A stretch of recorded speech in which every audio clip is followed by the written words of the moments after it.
आज इस प्रेस वार्ता में सभी मीडिया के बंधुओं का मैं हार्दिक स्वागत करती हूँ। पूरे राजस्थान में परिवर्तन संकल्प यात्रा निकल रही है। ये यात्रा हमारे राष्ट्रीय अध्यक्ष जेपी नड्डा जी ने 2 सितंबर 2023 को गणेश मंदिर सवाई माधोपुर से शुरू की और इस यात्रा की अंतिम सभा 22 सितंबर 2023 को बहरोड में होगी।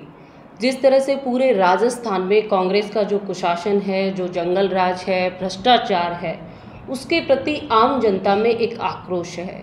उस आक्रोश को व्यक्त करने के लिए इस परिवर्तन यात्रा को आथार जन समूह का अपार समर्थन मिल रहा है और इस समर्थन में आप देख रहे हैं कि पूरे राजस्थान का जो कांग्रेस सरकार का जो कुशासन, जंगल राज और भ्रष्टाचार है, उस भ्रष्टाचार के प्रति आम जनता व्यक्त करने के लिए आगे आ रही है।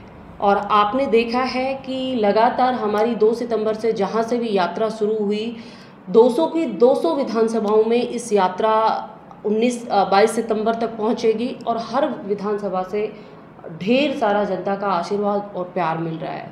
आज राजस्थान की जनता जान चुकी है कि कांग्रेस सरकार पूर्ण रूप से फेल हो चुकी है। कांग्रेस सरकार का जो पिछले 4.25 साल का कार्यकाल रहा है, वो सिर्फ अपनी कुर्सी बचाने का रहा है और कुर्सी बचाने के इस चक्कर में ये कांग्रेस सरकार, गहलोत सरकार आम जनता को भूल चुकी है। और आज उसी का परिणाम है कि हमारे पूरे राजस्थान प्रदेश में हमारा किसान अपने आप को ठगा हुआ महसूस कर रहा है, क्योंकि वादा खिलाफी ये सरकार बहुत पहले भूल चुकी। किसानों के कर्ज माफ़ की बात इस सरकार ने कही थी, लेकिन बहुत पहले भूल चुकी है। हमारे युवाओं के साथ इन्होंने बार बार भ्रष्टाचार के माध्यम से, पेपर लीक के घोटालों के माध्यम से कुठाराघात किया है। आज राजस्थान के हर युवा का मनोबल टूट चुका है। अगर मैं महिलाओं पर अत्याचार की बात करूं तो पूरे देश में हमारा जो राजस्थान है वो नंबर 1 की स्थिति पे है। राजस्थान में हमारा अलवर नंबर 1 की स्थिति पे है। आज राजस्थान प्रदेश में महिला अत्याचार, दुष्कर्म और उत्पीड़न की घटनाएं लगातार हो रही हैं। मैं बात करूं हमारे दलितों पर अत्याचार की घटनाएं लगातार हो रही हैं। एक तरह से पूरे राजस्थान प्रदेश में अराजकता का माहौल है। हर व्यवस्था को ये सरकार संभाल नहीं पा रही है। कानून व्यवस्था यहाँ की पूर्ण रूप से फेल हो चुकी है। ये सरकार लगातार घोषणाएं कर रही है और आप सब देख रहे हैं कि बड़े बड़े विज्ञापन और होर्डिंग के माध्यम से घोषणा जीवी ये सरकार बन चुकी है। लेकिन क्या थोथी घोषणाओं से जनता का भला हो सकता है? क्या थोथी घोषणाओं से विकास कार्य हो सकते हैं? उन्हीं के आक्रोश को लेकर आम जनता आज अपना मन मानस बना चुकी है कि हमें भाजपा के लिए आगे बढ़ना है। अगर मैं बहरोड की बात स्थिति पर है, अवैध हथियारों का कारोबार कहाँ पहुँच गया है आप सब जानते हैं। अगर मैं नशे की बात करूं तो बहरोड क्षेत्र में युवाओं में नशा चरम स्थिति पर है और ये बहुत ही चिंताजनक स्थिति है।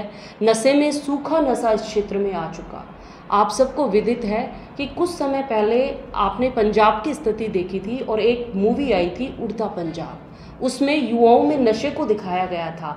आज वैसी की वैसी स्थिति उड़ता बहरोड की बन चुकी है। अगर समय रहते, आप भी लोकतंत्र का चौथा स्तंभ हैं, समय रहते हम सब ने मिलकर इसकी चिंता नहीं की तो निश्चित रूप से आने वाले समय में ये हमारे लिए बहुत बड़ी चुनौती बनेगा, क्योंकि सूखा नशा परिवार, बच्चा, समाज सबको बर्बाद करता है। राष्ट्र में, देश में और समाज में इस तरह की नशे वाली जो प्रवृत्तियां लगातार युवाओं में आ रही है, ये आने वाले समय की बेहद चिंताजनक स्थितियां हैं। तो समाज का सजग पैरी होने के नाते हम सब लोगों को इस पर चिंता करनी होगी। और आप सब जानते हैं कि कहीं ना कहीं ये सूखा नशा लाने में नेताओं का और जनप्रतिनिधियों का हाथ है। कहीं ना कहीं ये लोग अपने स्वार्थों के कारण आज हमारे युवाओं को इस नशे में धकेल रहे हैं, इस ड्रग्स के कारोबार में धकेल रहे हैं। आज किसी भी सार्वजनिक स्थल पर आप शाम के समय चले जाएं, आज उन सार्वजनिक स्थलों पर आपको प्रमाणित तौर पर कोई ऐसा चिन्ह मिलेगा कि वो सूखे नशे, आप हम सबके भागना होगा, क्योंकि इलाके में, एक पढ़े लिखे इलाके में इस तरह से अवैध कारोबारों का हथियार आना, अपराध का लगातार बढ़ना, मर्डर की घटनाओं का होना, दिन दहाड़े युवाओं का गोलियां चलाना बहुत चरम स्थिति पे बहरोड क्षेत्र है।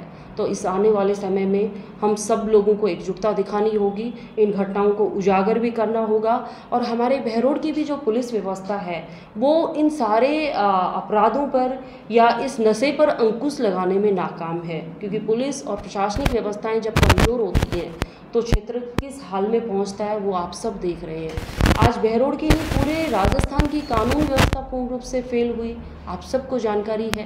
कहीं पे भी ये सरकार तो अपनी सत्ता बचाने के चक्कर में हर सिस्टम को ढीला छोड़ चुकी है और उसी अराजकता का तो नगर पालिका में आज विकास कार्यों के नाम पर मोटा पैसे का गबन हो रहा है। आप सबको जानकारी है कि कोरोना के समय भी इन लोगों ने, इन जनप्रतिनिधियों ने मिलकर, चाहे खाद्य सामग्री हो चाहे सैनिटाइजर हो, में भी इन लोगों ने जनता के लिए जो राहत सामग्री आई थी उसके नाम पर इन लोगों ने बड़े बड़े बिल उठाए, बड़े बड़े घोटाले किए। आज वार्डों की स्थिति भी है, इन वार्डों के अंदर भी विकास कार्य के नाम पर कागजों में कार्य दिखाए जा रहे हैं, लेकिन अगर आप किसी भी वार्ड में निकलेंगे तो बिजली, पानी, सड़कों की क्या हालत है। कहीं लाइट दिखाई जा रही है, कहीं सफाई दिखाई जा रही है, कहीं रोड दिखाया जा रहा है, लेकिन यथास्थिति आप सबके सामने है। क्या जनप्रतिनिधि इसीलिए बनते हैं कि वो आम जनता को लूटते रहेंगे? क्या जनप्रतिनिधि का कभी नैतिक दायित्व नहीं बनता है काम करे, जनता के सुख दुख में उसका भागी बने? आज की बात करती हूँ, हमारे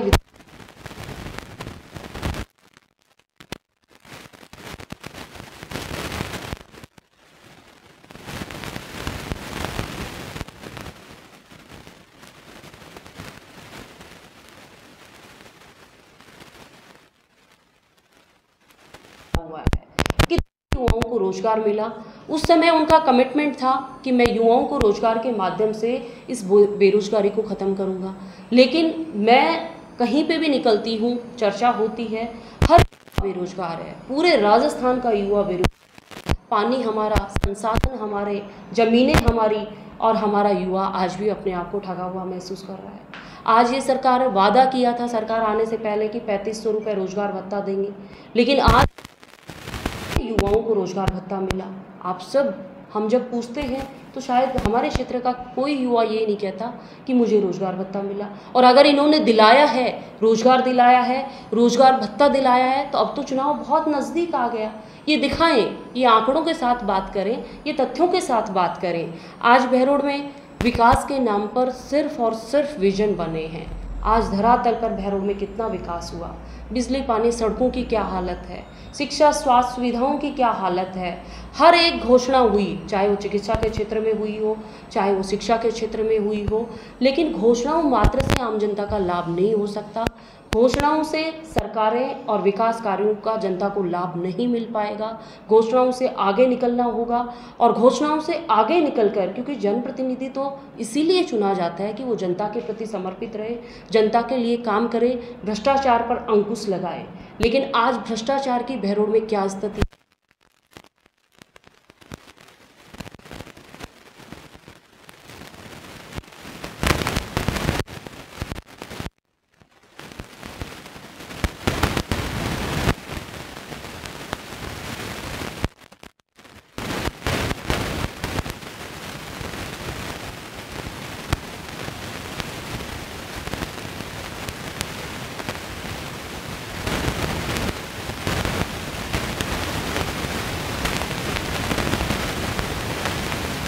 आज 4.5 साल बाद में कुंड रोड की याद आई है।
के धक्का में 25 सितंबर को आयोजित की जाएगी। अपार जन समर्थन के साथ हम इस ही बड़े हमारे नेतृत्व